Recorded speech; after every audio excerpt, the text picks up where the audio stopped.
है जिसमें आप किसी हिदायत पर अमल करते हैं, जैसे नमाज़ पढ़ना, रोज़े रखना, ये करना, आप किसी चीज़ के पाबंद होते हैं। और स्पिरिचुअलिज़म में जो होता है वो ये होता है कि आपको पता है कि एनर्जीज़ क्या है, कैसी है। फ़कीरी इल्म होता है जिसको समझने को सीख कर आप सामने वाले को शिफ़ात पहुँचाते हैं। लेकिन ये सबके बस की बात नहीं होती है। जब मैंने ये चीज़ करना शुरू की थी तो मेरे रिश्तेदारों ने मुझसे ये कहा था कि ये चीज़ें सब बकवास होती है, इससे कोई फ़ायदा नहीं होता है, गरीबी आती है, इसीलिए आपके हालात ख़राब है।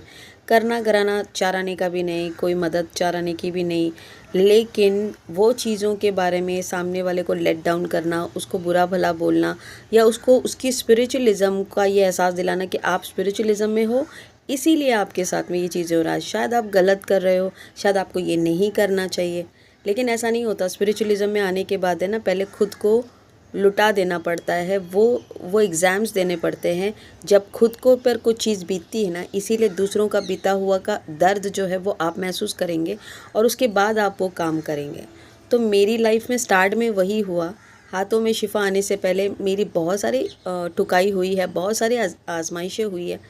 लेकिन फिर मेरा देखा देखी मेरे ही घर के लोग जो है उन्होंने भी ये प्रोफेशन किया। ऐसे ही प्रोफेशंस वालों को ढूंढकर अपने रिश्तेदार बनाए।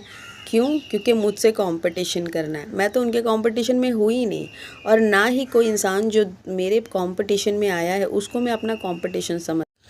मेरा कंपटीशन सिर्फ मुझसे है। ये मैं इसलिए कहती हूँ क्योंकि अगर मैंने किसी को हील कर लिया, मैंने किसी की बंदिशें ख़त्म कर दी, या मैंने किसी के ऊपर से जो जिन है, भूत है, चुड़ैलें हैं, उनका साया निकाल दिया, तो ये मेरे लिए बिग अचीवमेंट है। क्योंकि मुझे उस रब ने चुना है इस काम के लिए। मैं तो कॉस्मेटोलॉजिस्ट थी, लेकिन मेरा प्रोफेशन अचानक से बदला।